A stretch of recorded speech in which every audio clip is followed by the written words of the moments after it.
Hoje é 30 de dezembro de 2025. O ano está acabando e chegou a hora de fazer aquela retrospectiva completa para entender como foi o terceiro ano do governo Lula. E que ano, hein? Foi um período de extremos. De um lado, a Bolsa de Valores batendo recordes históricos que não víamos desde 2016. Do outro, um pacto de poder com o judiciário que garantiu a estabilidade política do governo. E claro, novos escândalos que colocaram à prova o discurso de transparência do Planalto. Então se prepara, pega o seu café porque hoje a gente vai mergulhar nos altos e baixos que definiram o Brasil em 2025. Vamos começar pela economia, que é sempre o termômetro do país. O ano termina com uma sensação meio agridoce. Para os grandes investidores, o clima de festa. O Ibovespa, nosso principal índice da Bolsa, fechou o ano com uma alta espetacular de quase 34%, ultrapassando a marca dos 161 mil pontos. O principal motor disso foi a enxurrada de capital estrangeiro que entrou no país, animado com a estabilidade e as oportunidades. Mas, enquanto Wall Street comemorava, o cidadão comum sentia no bolso o peso de uma das taxas de juros mais altas do mundo. A Selic terminou o ano em 15%. Isso significa crédito mais caro, dificuldade para financiar a casa própria, o carro, e até mesmo para fazer aquela compra parcelada. O consumo esfriou para a classe média e para os pequenos empresários. Nas contas públicas, o governo celebrou recordes de arrecadação, principalmente com impostos como o IOF. Porém, por trás desses números, havia uma preocupação crescente com o déficit nas estatais federais e a dificuldade do governo em fechar a conta no final do mês. Ou seja, a economia foi um retrato da desigualdade. Muito boa para quem vive de renda, mas bem mais difícil para quem vive de trabalho. Agora, vamos falar de política, porque foi aqui que o jogo realmente esquentou. Se o governo Lula sobreviveu e conseguiu navegar um cenário ainda muito polarizado, foi graças a uma aliança fortíssima com o judiciário, especialmente com o Supremo Tribunal Federal. Esse pacto de estabilidade teve seu ponto alto em um episódio de diplomacia internacional. Vocês se lembram das sanções americanas que pesavam sobre figuras importantes do judiciário brasileiro? Pois bem, após uma intervenção diplomática direta de Lula com o governo americano, essas punições foram retiradas. Foi uma demonstração clara de força e da sintonia fina entre o Executivo e o STF.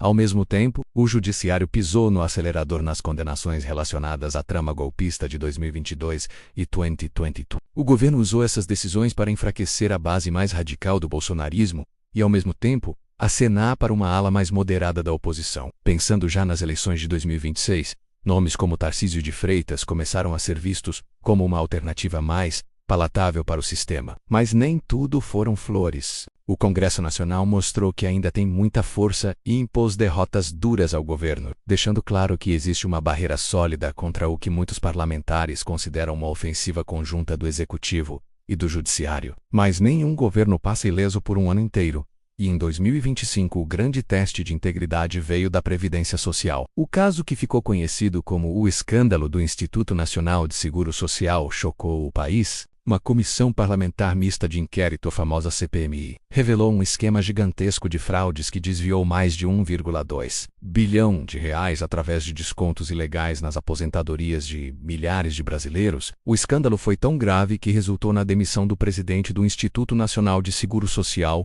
e de várias lideranças partidárias ligadas ao esquema. A pressão sobre o governo foi imensa, e Lula precisou agir rápido para controlar os danos. Em um momento de grande tensão, com suspeitas rondando até mesmo seus familiares, ele foi a público e adotou uma postura muito firme, declarando que não hesitaria em investigar o próprio filho se fosse necessário. Foi uma tentativa clara de se descolar da imagem de protetor de parentes que tanto marcou governos anteriores e de reafirmar seu compromisso com a transparência. No cenário internacional, Lula consolidou sua imagem de equilibrista. Em 2025, ele se provou um mestre em navegar nas águas turbulentas da nova ordem mundial. Havia um grande receio sobre como seria a relação com os Estados Unidos. Mas Lula conseguiu estabelecer um canal de diálogo pragmático. Ele negociou a retirada de tarifas sobre produtos brasileiros e, em troca, fez alguns alinhamentos estratégicos importantes para os americanos. Ao mesmo tempo, o Brasil manteve sua posição de liderança no sul global, atuou como mediador na crise entre Estados Unidos e Venezuela e trabalhou para que o BRICS não fosse visto apenas como um bloco anti-ocidental, mas sim como uma plataforma de cooperação entre as nações em desenvolvimento. E claro, a pauta ambiental foi a grande vitrine do Brasil no exterior. O ano foi de preparativos intensos para a COP30, que foi sediada em Belém. Lula usou o evento para projetar o Brasil como uma potência ambiental e defender a soberania nacional sobre a Amazônia, transformando um desafio em um dos seus maiores trunfos diplomáticos. Então, como a gente pode resumir o ano de 2025 para o governo Lula? Foi um ano de contrastes. A economia financeira vai muito bem, obrigado, com a bolsa nas alturas, mas essa bonança não chegou para todo mundo.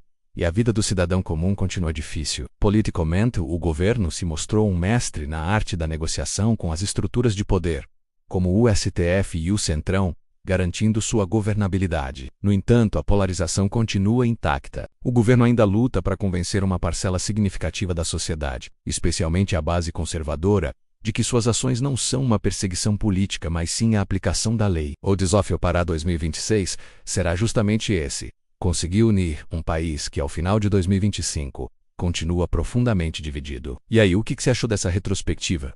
Concorda com essa análise? Deixa aqui nos comentários a sua opinião sobre o que mais marcou o ano para você. Sua visão é super importante para a gente entender todos os lados dessa história. E se você gostou desse tipo de conteúdo mais aprofundado, não esquece de deixar o seu like, se inscrever no canal e ativar o sininho, porque em 2026 a gente vai continuar acompanhando tudo de perto. Muito obrigado pela companhia e até a próxima.